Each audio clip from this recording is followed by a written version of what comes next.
Back in 2019, on its fourth day in cinemas, Avengers Endgame raked in $393 million. The Marvels, on its fourth day, is reported to have earned $2.4 million, the lowest return ever for the MCU and a 74% drop from the day before.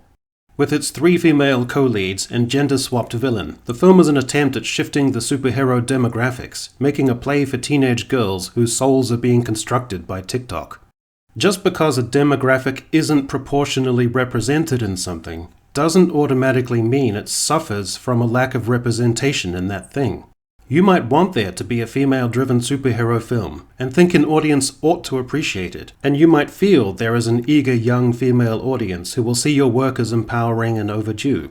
And you might think that a huge franchise or genre ought to have lots of strong female characters in it. But if it isn't a well-written or well-made film, and doesn't have much heart, then why would women, or indeed anyone, flock to see it? If you feel that women are routinely marginalized or patronized, then perhaps don't patronize them by expecting them to turn up on the grounds of identity, rather than primarily on the grounds of quality. If your product is formulaic and stale, then you're being creatively regressive in your attempt to be socially progressive. And that's what led to the Marvels being such an awful spectacle. The finished product was performative, not in the sense of actors performing, but in the sense of the film performing being fun, rather than actually being fun. It is this estrangement that is at the heart of the film's failure. But Marvel has much deeper issues. The MCU is 15 years old, which means the moviegoers who packed cinemas in 2008 now have more mature tastes. They have grown up, become more settled, more shrewd and intuitive, and many have developed the wariness of tropes and deeper, more expansive appreciation for culture that inevitably comes with age. But the MCU is still stuck in Neverland, producing the same or even more schlocky, candy-coloured, ridiculously plotted, spandex-clad, pummeling other characters while flying rigmarole, without much evolution in tone or sophistication. Marvel hasn't had a significant break between films. There hasn't been time for the franchise to collect nostalgic dust on a shelf, for people to miss it, or for one generation to pass it down to the next. As a result of this ceaseless, splattery diarrhea of content, 4 years on from the Infinity Saga, mainstream audiences have long since lost any sense of cohesion of what belongs in what Marvel timeline, have struggled to keep up with, let alone stay invested in the various phases, become confused by multiverses, and found themselves sitting in partially empty cinemas. Marvel's aura of professionalism, of seamless production on a grand scale, has been undermined by a more recent culture of post-production sloppy reshoots, with the Marvels requiring a month of fixes as a prime $250 million exhibit. This kind of sloppiness, combined with rushed VFX, has broken the illusion of the studio as a place of creative magic and professional excellence. Marvel lost its endearing simplicity. At the outset, fans responded to meaningful stories about individual heroes. The Avengers, all the great characters, had adventures, and character was to the fore, and there was a spirit of escapist fun. In the ensuing years, the studio made things increasingly meta. Things like WandaVision or Moon Knight made the meta and the conceptual, the gradual reveal, more of a driver, which is more sophisticated in many ways, but often at the expense of pleasurable escapism and heart. The possibilities with the multiverse, by definition, are endless, but the studio, rather than embracing the one-off and the crossover, persists instead in trying to constrain the multiverse and bend it into one bulging, straining storyline. Eventually, trying to maintain coherence and account for everything becomes so complicated and involves such liberties that it threatens to become too unwieldy and beyond the scope of the average punter to absorb and reconcile in their own mind. So, by the time we arrived at the Marvels, we had a film that was overly complicated with plot devices hardly anyone could comprehend, scarcely any proper character development, messy post-production, and no sense of escapist adventure. In place of coherence was a cobbled-together sequence of set pieces. By now, Marvel memes were mostly negative and emphasizing the contrived or the cringe. A character smashing her nose on a table, Loki getting perpetually kicked in the bollocks, "You've got to do better, Senator," etc. Marvel is also starting to lose influential cultural backing. What we're witnessing is an established pop culture media less capable of defining or steering the narrative, less able to set the terms, and perhaps most interestingly, being more than usually prickly and highly reactive to the contrarian voices out there, acknowledging and listing prominent YouTubers and other online reprobates as a part of the discourse now. Don't get me wrong, more often than not such dissenters out there are lumped in as generic trolls or review bombers, or simply right-wing critics, as if right-wing were in and of itself a disparaging epithet. I'm not one to usually scroll through magazine articles offering cynical reflections. What am I, Yellow Flash? But a recent spate of articles, and the general tenor of the pop culture commentariat, has been more than usually intellectually lazy, prissy and snide.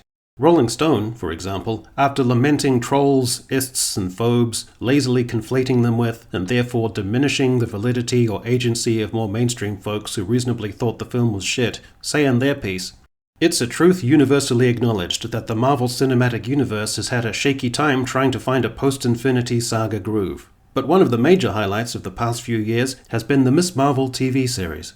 Highlights shows a strange disparity, almost a willing suspension of disbelief, that the show was, in the writer's estimation, charming and with a special appeal, without factoring in any commercial realities of the show's actual performance or engagement, being so weakly received it was shunted onto Disney Plus for free.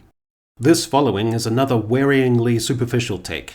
It willfully fails to make even the most rudimentary connection, the most basic cause and effect, between the derision online and the low quality, reflected in the box office, of the product.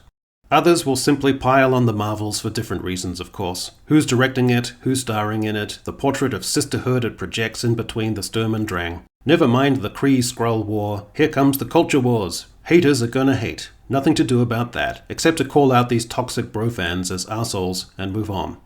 Move on to where? To what? What can you move on to if you're unwilling to take anything on the chin, evolve and soften the edges of your assumptions, be coolly practical in reassessing your approaches, and instead just chalk up the criticism to assholes and attribute the box office calamity to an alleged hyper-coordinated cadre of masculine meanies? Other takes have been almost a little delusional.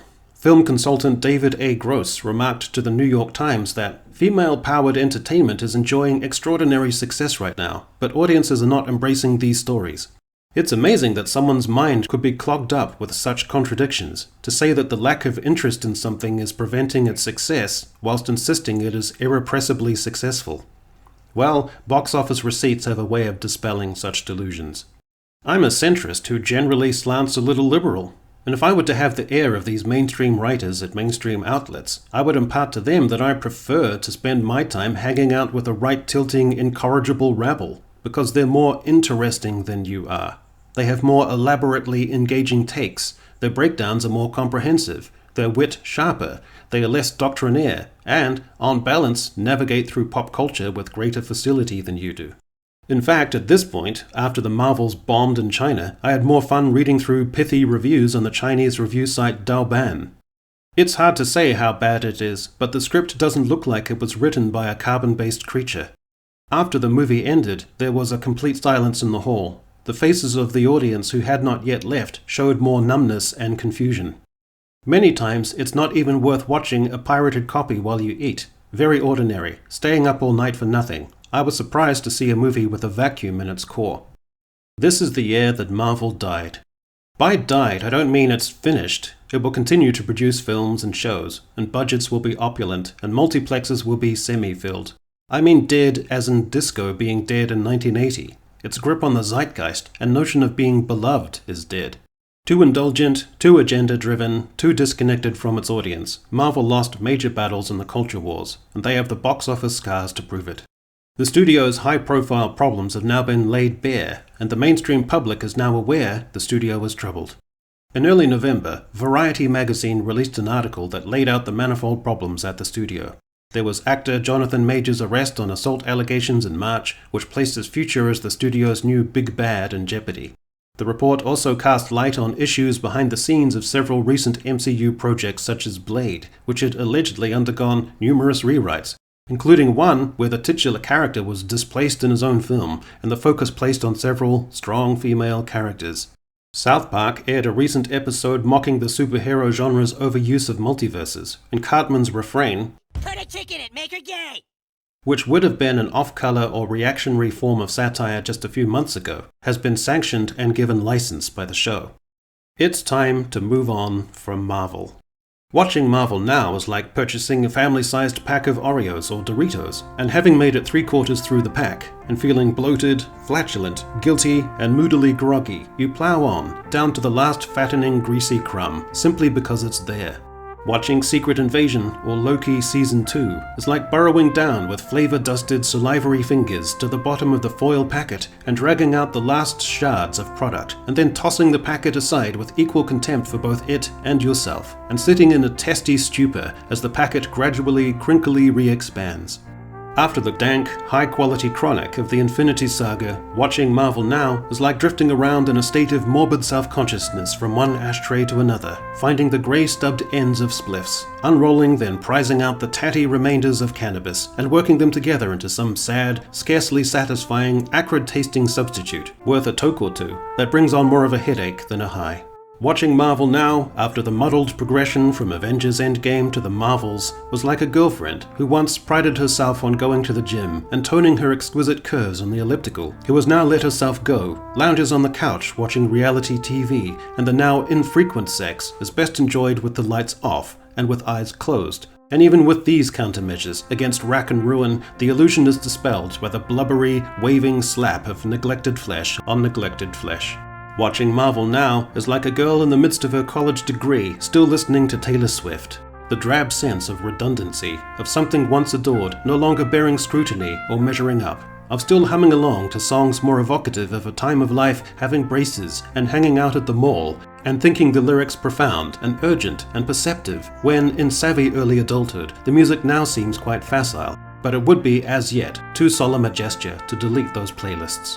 The innocent experimentation and rawness of adolescent horniness that is analogous to the Infinity Saga is met with a further analogy of desensitized masturbational routine that is the current state of Marvel, being like a moment of someone seeing themselves dimly reflected on the screen of their laptop, their sullen face overlaid or superimposed over the financially expedient, unloving gyrations of the pornography performers in whichever video is half-heartedly offering some sense of satiation or release.